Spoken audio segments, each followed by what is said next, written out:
They call it a stone from heaven. Millions travel to Mecca every year just to touch it, kiss it, and circle around it. But here's the question no one wants to ask. Why does Islam, a religion that claims to reject idolatry, center one of its holiest rituals around a rock? This isn't some baseless accusation. The black stone is at the very heart of Islamic tradition. But when you dig into its history, its pagan origins, and what Islamic texts actually say, the truth gets uncomfortable. Very uncomfortable. Today, we're uncovering what the black stone really is, where it came from, and why it raises serious questions about the core of Islamic worship. The black stone, known in Arabic as Al-Hajar Al-Aswad, is set into the eastern corner of the Kaaba, the cube-shaped structure at the center of the Grand Mosque in Mecca. Muslims around the world face the Kaaba during prayer, and those performing the pilgrimage are instructed to walk around it 7 times. But more than just a landmark, the black stone holds sacred status. Muslims believe it descended from paradise, originally pure white, but turned black by the sins of mankind. It's about the size of a melon, broken into several pieces and held together by a silver frame. During the Hajj and Umrah rituals, pilgrims try to kiss or touch the stone, emulating the Prophet Muhammad. Where does this ritual come from? According to Sahih al-Bukhari 1610 and Sahih Muslim 1270, Muhammad personally kissed the black stone. This act became part of Islamic pilgrimage rites. Later traditions, such as in Jami at-Tirmidhi 961, record that the black stone will come forth on the day of resurrection with 2 eyes with which it sees and a tongue with which it speaks, and it will testify in favor of everyone who touched it in truth. That's not metaphor. According to Islamic belief, this stone will literally speak on Judgment Day. Even Umar ibn al-Khattab, the second caliph of Islam, is quoted in Sahih al-Bukhari 1597 as saying, "By Allah, I know that you are only a stone and can neither harm nor benefit anyone.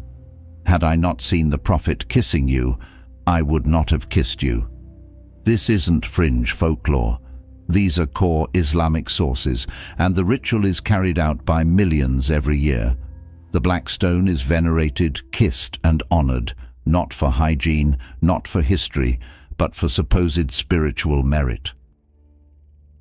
But here's the tension. If Islam condemns idolatry, why is an inanimate rock, set into a cube once filled with pagan idols, being touched, kissed, and promised a role in divine judgment? And that's where the deeper problem begins.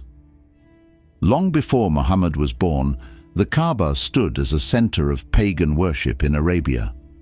It wasn't a monotheistic shrine, it was a polytheistic hub filled with idols of tribal gods and spirits.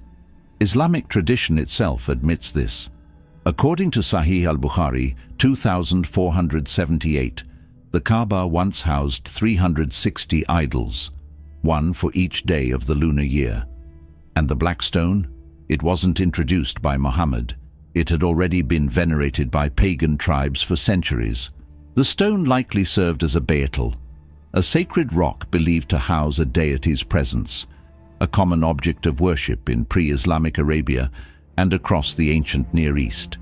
Early Arab pagans would circumambulate the Kaaba, offer prayers and perform rituals, many of which Muhammad kept, only reframing them within an Islamic narrative. Islamic historian al-Azraqi, in his work Akhbar Makkah, confirms that the black stone was honored and touched by the pagans during their pilgrimages. And even the placement of the stone into the Kaaba's wall was done during Muhammad's early life, before his prophethood, when Quraysh tribes renovated the shrine. Muhammad helped place it, but the tradition and reverence were already established. What does this mean? It means the core of one of Islam's most sacred rituals, kissing the black stone, circling the Kaaba, originates in paganism, not monotheism. These weren't divine commandments revealed from heaven. They were existing religious practices, repurposed and given new meaning. And this isn't just about influence. This is about continuity. The same rock, the same site, the same physical rituals, kept alive under a different theological label, but the object remains the same. Islam claims to be the purest form of monotheism, uncompromising in its rejection of idols, images, or physical objects in worship. The Quran is clear. There is nothing like unto him. Do not invoke besides Allah anything which can neither benefit you nor harm you. And yet, millions of Muslims line up to kiss a stone that can neither speak nor act, until supposedly it will be given a tongue on Judgment Day. Islam fiercely condemns Christian reverence for the cross, accusing it of idolatry.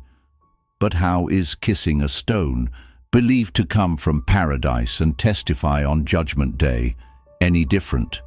How can a stone be venerated by the Prophet, circled during sacred rituals, believed to hold judgmental power, yet not be an object of religious devotion?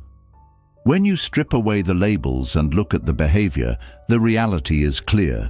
This is functional idolatry. The actions mirror pagan stone veneration so closely that it becomes almost impossible to separate the two.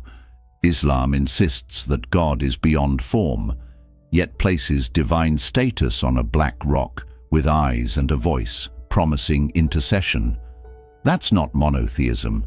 That's mythology wrapped in theology. The Bible doesn't leave room for debate when it comes to the worship or veneration of physical objects. From the very beginning, God made his stance on idolatry crystal clear. You shall not make for yourself a carved image or any likeness of anything. You shall not bow down to them or serve them. God doesn't just forbid worshipping false gods. He forbids even the use of physical objects in acts of devotion. No carved icons, no sacred stones, no relics to touch or kiss for spiritual merit. Worship is meant to be directed to God alone, without symbols, statues, or intermediaries. Throughout the Old Testament, Israel was judged harshly when it turned to idol worship, even when the object was originally part of God's plan. Why?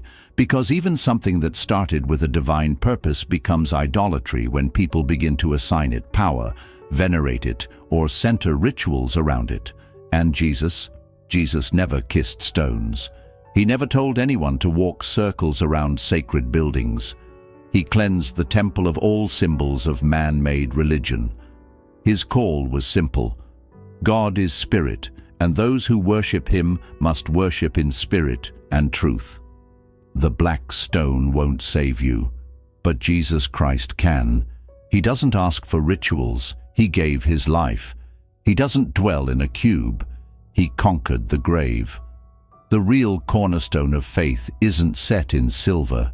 He walked among us, died for us, and rose again. So ask yourself, are you bowing to a stone or building your life on the truth?